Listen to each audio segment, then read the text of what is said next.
Here's part 3 of our conversation with Bill Champlin. I'm John Beaudin from Rocky Street Music. You know, when I took over a radio station here in Calgary that was doing smooth jazz, but more a little bit of jazz and a lot, you know, the LA sound, yacht rock, as some people call it now.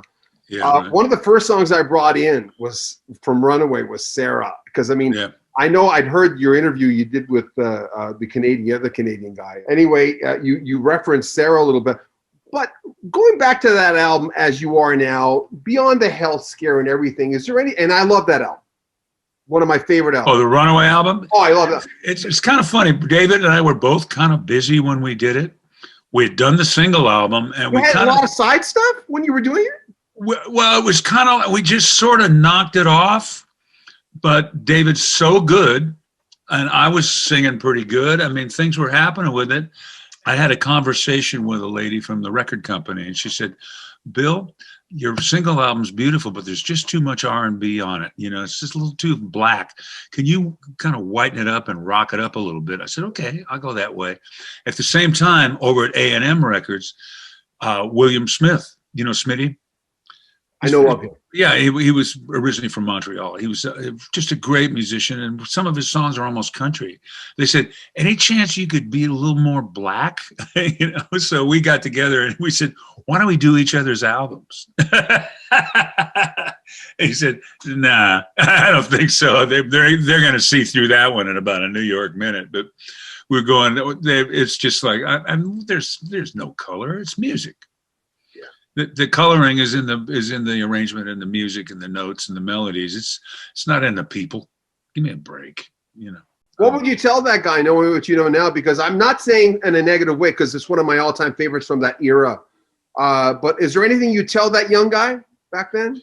I was signed by Joe Smith for a singles deal, and he was at Elektra at the time, and he was really knocked out by the 3 songs that me and David put together for him. He says, hell with a singles deal, do an album. And David had already signed up to do the Tubes album, the Completion Backwards Principle. So we had to put off the recording of my album. When we finally got around to recording it and we submitted it, by the time we submitted it, Joe Smith had left the company about 2 weeks before. And I just missed the boat. I mean, and right around that time I saw, this ain't gonna fly. We've just lost our support inside the company. And because there's people there that don't even know who I am. So, I mean, it was weird because I went to a radio station with Chicago. They had Hard to Say I'm Sorry was #1 on their set list, on their playlist. Sarah was number 10, and the music director at the radio station said, Bill, the guy at Elektra didn't know your name, and he's got a number 10 song on our playlist. He didn't even know who you were. You know, I mean, at that point in the game, I realized, well, it's just another bad timing. You know, Lee Ritenour used to call it war stories. Here's another one I lost, and it's happened in numerous labels that I've been involved in. This time with Imagine.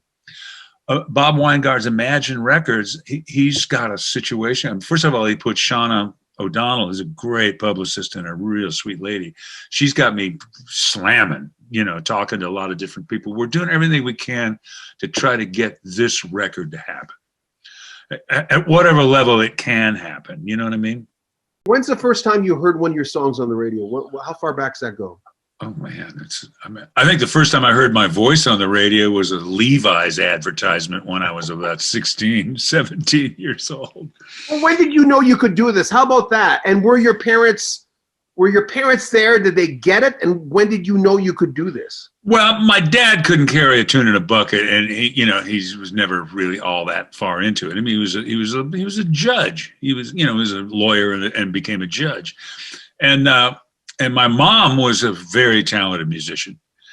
She's crazier than a junkyard dog, but she was a very talented musician. I mean, she did a lot of drinking.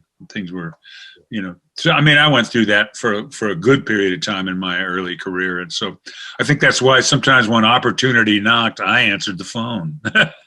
It's sort of a wrong move.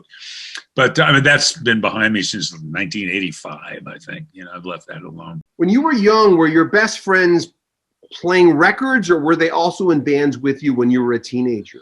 Well, when I was a teenager, my mom was pretty nuts when I was a teenager, and my band kind of became my family. I mean, I was working with a group called Opposite Six from maybe sophomore year, all the way up to where the Vietnam War and everything had the draft going on. So I lost a lot of musicians who had, rather than be drafted, because in those days, if you were drafted, you were in the trenches.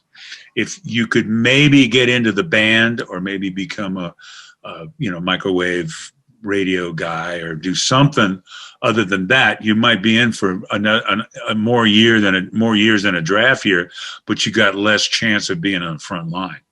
So I lost a lot of cats then, and that's when we started the Sons. Me and Terry Haggerty and Tim Kaine. Yeah. Well, I'm curious. I was already married and had a kid, so I was, Really? I was married, and my son was born. I was still 17. Yeah, I said, "Why'd you get married so young?" I said, "I don't know. We wanted to live out a Chuck Berry song." Sort of the way it came down.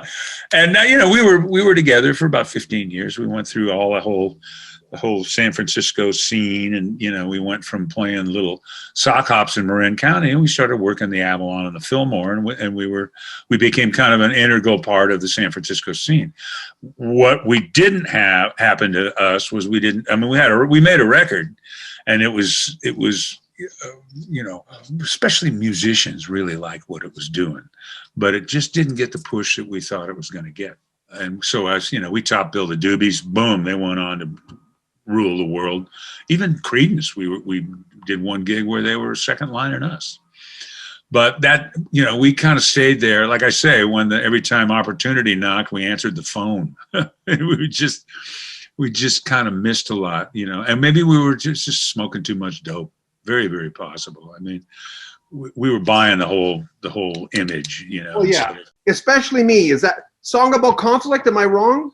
That that was kind of a lot of times when you're songwriting, you think up a scenario. Okay, somebody's cheating on somebody, and you write it in first person.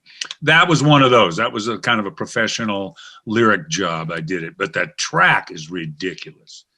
I mean, Greg Matheson, when he puts a track together, the drummer has no question about where to put it. So, and I think Gordon Campbell played on that one. Gordon's a great drummer. I never met him before. Carmen Grillo turned me on to him. It was like, whoa, this guy's ridiculous.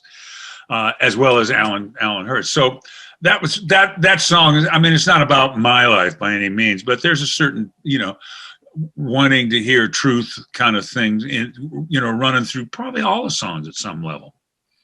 But especially me, it's a kick in the ass, ain't it? Well, I remember when Mark Jordan came into the studio in Vancouver once, and I said, you just did Reckless Valentine. They're all sad love songs. Are you and Amy okay, or what the heck's going on?